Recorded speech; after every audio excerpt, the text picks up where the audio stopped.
Hello, friends, fiends, and fellow UBTubers, and welcome to episode 686 of the Daily Comic and Collectible. Today, the collectible of the day is the Sideshow Collectibles, Court of the Dead, Moment with the Alltaker, Death, the Curious Shepherd, Grim Reaper Statue. Sideshow presents Death, the Curious Shepherd Statue, a stylized new take on one of the protagonists from the original Court of the Dead collection.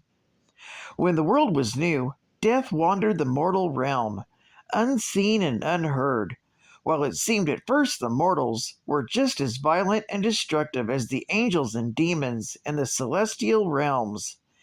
Death came to understand mortals' unique capacity for love and loyalty. The Alltaker came to care for these fragile creatures and their search for balance and peace. Measuring 15 inches tall, the Death, the Curious Shepherd statue is a somber yet whimsical window into a meaningful moment with the Alltaker. A moment that reminds him of the reason for the secret rebellion to end the war between heaven and hell. The figure is painted in two brilliant colors, which represent the duality of death: a teal for the light of Etheria, and a purple from the curse of corrupted Etheria, known as the Dread Grip. Death balances the two within himself. Death hunches over to inspect his skull, with an ethereal form rising from its old shell. The light from this new creation holds back the Dread Grip underneath his arms and in his destructive scythe. At the base of the Death, the Curious Shepherd statue, 3 skulls are wrapped in Death's flowing robes. Each skull is hit by a different light and a different aspect of Death, and thus each skull has a uniquely deadly visage.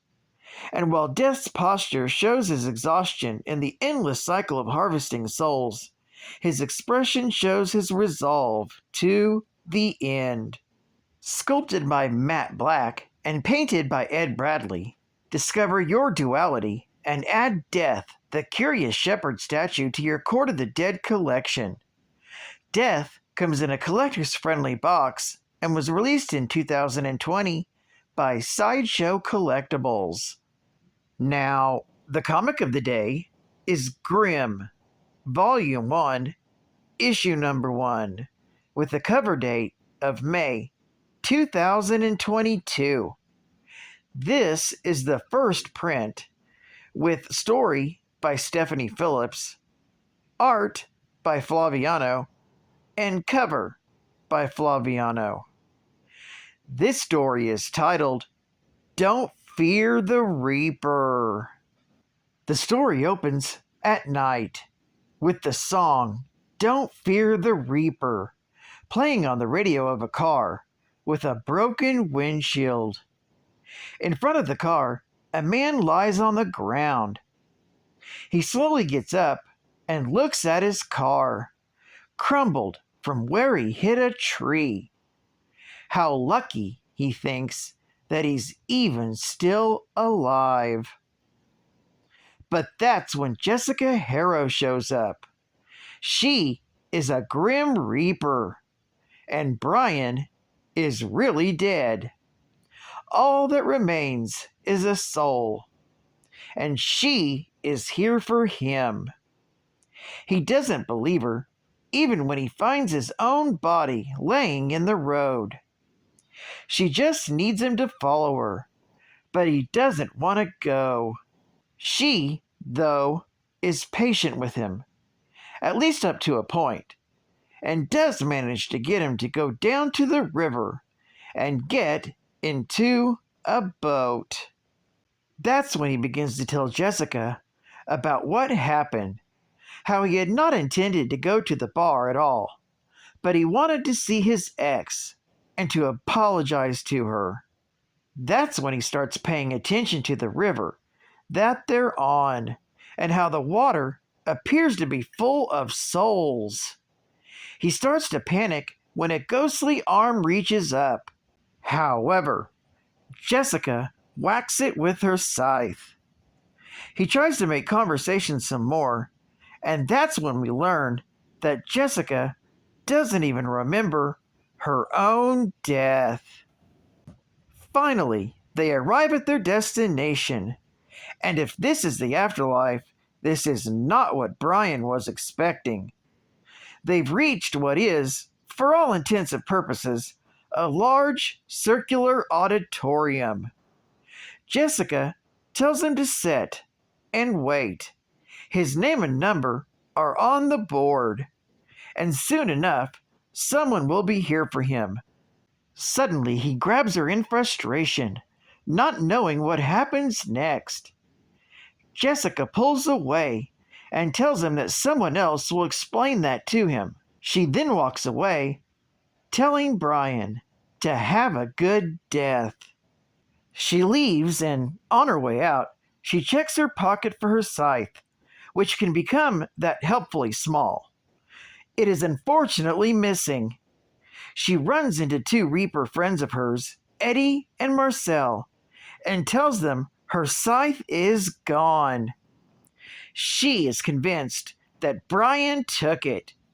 She must get it back, but she needs their help to get back across the river. The scene suddenly changes to New York City in the winter.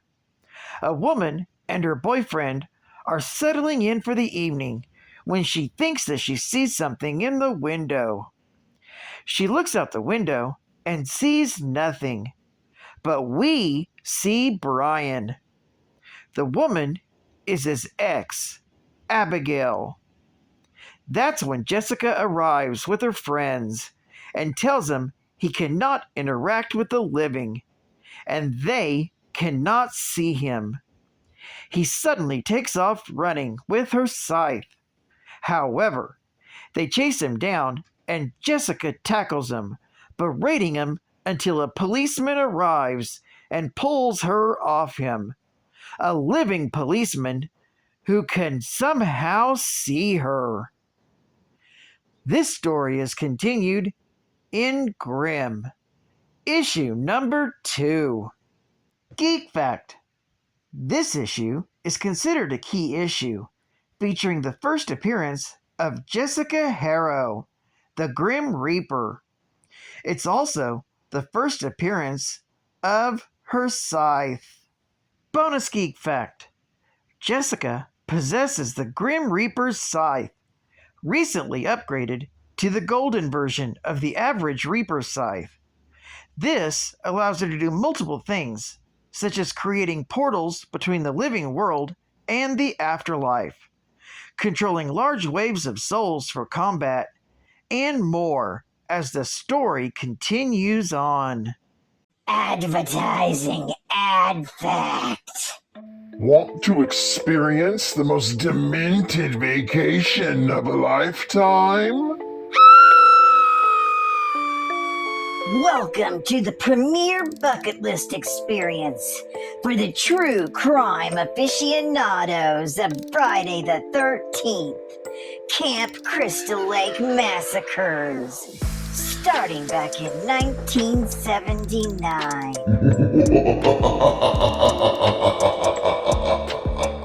But you might want to make sure it's the last item on that bucket list. Our nostalgic nighttime guided tours are not meant to be scary, but fans of all that death and dismemberment will often experience chills and excitement from exploring these iconic blood-soaked landmarks, especially during a full moon. There's even games for the kiddies. Book your tours as soon as possible. People are just dying to attend. Anyway, don't forget to pick up one of our on-the-go life insurance policies. And don't forget not to feed the wildlife. New Jersey, your destination for family-friendly vacations. And final fright fact. Oh yeah. Jessica Harrow, after her post-Grim Reaper awakening, lives a paradoxical existence. Jessica is stated to be neither alive nor dead simultaneously. She also inherited BFR, battlefield removal, from her father, a previous Grim Reaper, whom was able to send the end to hell. She's even powerful on a multi-universal level, and could combat and damage the original Sin, who merged the three planes of hell, the afterlife, and the living world into a single plane of existence, and is corrupting all of existence itself. She's a master of weapons, has ESP, can see and interact with the souls of the dead. She can shapeshift, turn her face into a skull, and even dimensional travel and create portals between the afterlife and the living world. Well, I'd like to thank you for joining me for another Daily Comic and Collectible, and I hope to see you again Thursday for Halloween. This is Cat Fan Comics Man, and I'll catch you on the flip, baby. Over and out.